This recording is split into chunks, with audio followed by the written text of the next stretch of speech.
pulled out my gemstones and I showed them to her. I said, this one do this, this one do this, this one do this. I said, I'm covered. She says, no, you're not.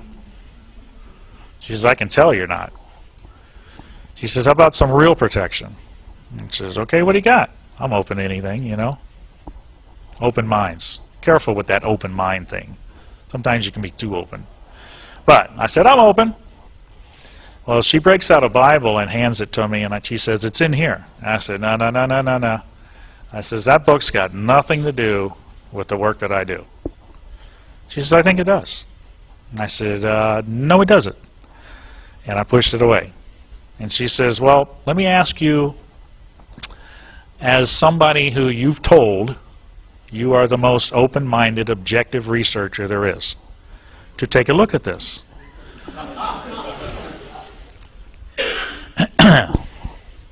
Well, I'd been busted. I said, okay, I'll put up with this. Show me what you got. She shared with me these key phrases in this book, these key scriptures. And for the first time, even though I probably heard it 1,000 times, something out of that book struck home to truth. It showed me that there was a true protection to dealing in experiences like this. And I said, I want that protection. It sounds better than what I got here. And she showed me how to get that protection. November of 1996, I became a believer in Jesus Christ. It's like the blinders came off my eyes, the earplugs came out of my ears, and I saw truth. Well, I'm still a UFO investigator. And I'm still an inquisitive person. I got to know, well, what the heck is a Christian? Show me what a Christian is. I'm agreeing to what you're showing me, but now, if I'm called a Christian, what's a Christian? And I want to hurry real fast. Tell me what it is. I don't want to take 50 years of sitting in Sunday school to learn it. I want to know now. Give it all to me. Well, it happened to be that another one of my my investigators was also a Christian, helping me chase UFOs and abductions. And he says, got this buddy with this powerful Bible study course. It's very powerful, very fast. 2 weeks we can have it done. It's very intense. You learn more than you can learn in 50 years. That's what I want. I had 2 weeks off from the boat company that I work with at Christmas time. We sat watching VHS tapes. Oh, now I'm really showing how old I am. VHS tapes, 2 hours every night. About a week into it, took us 2 weeks to watch them all. Every night we're at this guy's house watching another video, another video, another video, another video on this Bible study course. I'm learning stuff that I was like, wow. Got to this one video, and the guy doing the teaching brought this term up called spiritual warfare. And I went, now that sounds cool. What's spiritual warfare? Well, he got in there, and he started talking about it, and he says this one verse. For we wrestle not against flesh and blood, but against principalities, against powers, against spiritual wickedness in the heavenly realm. That's powerful stuff. I'm sitting on the guy's couch watching this being said on a video. In an instant, I've got an alien gray staring me in the face. Right there. While I'm sitting on this couch, I've got an alien gray in this vision in front of my face. And I'm going, oh my. And then in an instant, it morphs into the most horrific thing I had ever seen in my life. And I said, stop that video. And they're like, what? And I said, I got to tell you guys what I just saw. And they're like, that's incredible. What does that mean? And I said, I think I've just been shown who these entities are. Can't prove it. And I said, you know what? We don't belong in this field. We don't need to be part of this research. I'm done. Scared the hell out of me. I said, I'm done with this. They agreed. Okay, we're in agreement with you. It's not what it seems. Can't prove it, but it's not what it seems. I'm a brand new believer in Christ. I don't know anything about what I'm supposed to know. A couple of weeks went by, and I get this small, still voice and says, you got work to do.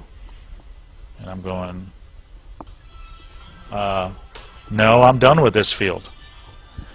And he said, no, you got work to do. I said, no, I'm not going to do this anymore. It's bad stuff. Then I hear, I want you to take the truth back to where you came from.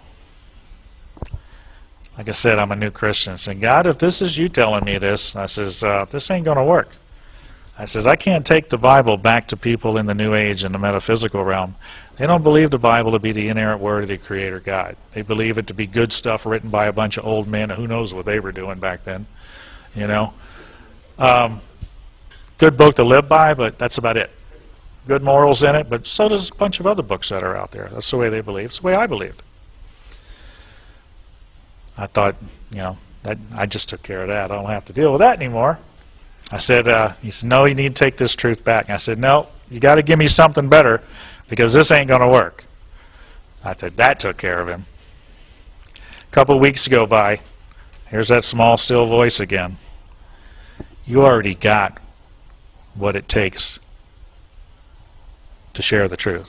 I said, you got to show me because I'm not getting it. Go back and look at your cases. I pulled my partner aside, Wes at the time, that helped me form CE4. I said, Wes, we need to go back and look at these cases. We're missing something. We went back and pulled this case out. Remember the one I told you about? The great guy was seeing the gray fog and fell asleep. The dogs were barking and felt like he was held up, you know, by a pole, shoved up his rectum in sheer panic. It was his case. We had sat for 2 hours, recorded a 2-hour videotape, sitting in his living room, camera set up. We're sitting on the couch, interviewing him, having him telling us 2 hours worth of his stories. We didn't hear a word he said. Didn't hear a word he said. Didn't catch anything he was saying. Yet here we are, investigators, trained at this. We plugged that videotape in and watched what he was saying, and it was like, do you remember this? Wes says, I don't remember it. But yet we were sitting right there recording it 6 months prior to this time we just plugged it in to watch it again. So that means it was prior to me becoming a Christian. You know what he says on this videotape? That particular instance that he was talking about right there that I shared with you, he called out, this guy happened to be a new Christian himself. During the experience, while he's held up in the air with his pole shoved and he's in sheer panic, he cries out, Jesus, Jesus, help me. And he is immediately dropped back in the bed and wakes up from the experience. We never heard a word he said, but yet we were there recording it. When I saw that on that video, I thought, oh my. If this is real, this I can take back. Because every researcher that we had talked to and all the research we had read said it was impossible to stop an alien abduction experience. It had never been done. Did I have something real here? I needed to know. I'm too new a Christian to even trust God. So I get on the phone and I start calling the top abduction researchers around the country. They're nice guys, just like me. Some of you have talked to them personally. They're nice people. I said, guys, I got an interesting case here. I don't know what to make of it. They said, well, share it with us. I did. Told them the story. I said, have you ever come across anything like this? Can we go off the record? They all said this. I said, sure, we can go off the record. That means I can tell you what they said, but I can't tell you who said it. Every one of them said, we've had cases like that. And I said, well, why haven't you shared this information? You say that it can't even be stopped, but yet now you're saying they can be stopped, and you come across people that have stopped it like this. Why haven't you shared this information? We're relying on you for the truth. They said, well, we really didn't know what to make of that. And I said, really? I said, I would have been fine with that answer. but it was usually followed by another answer. We really didn't want to go there because it might affect our credibility in the realm. You know, all through this realm, you hear cover up, cover up, cover up, cover up, cover up. Government this, government that. Government's covering up. How many times you guys have heard this, right? I just gave you a cover-up. And that cover-up is not by the government. It's by the leading researchers that you have been relying on for the truth all these years. Can I prove it? I hold confidentiality. I will never share their names. I learned that in MUFON. You come to me and you want to share your story, but you don't want your name out there, I will respect it to the death. I'll never share who that was. So I knew that I had to go and get this evidence myself, because I knew it was there. They just told me.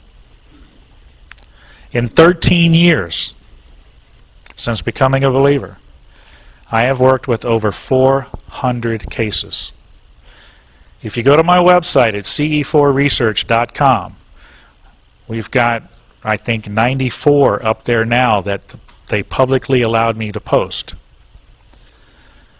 They're in written form and they're also in recorded audio form. You can hear the people themselves that can testify that they too, using the name and authority of Jesus Christ, has stopped this experience, not only while it was happening, but they've terminated it from happening in their life.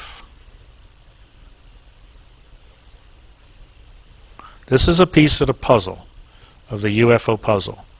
This whole UFO phenomenon is just a big puzzle. There's researchers out there with each of their own piece. They all need to take those pieces and put them on the table to see what the picture is going to look like.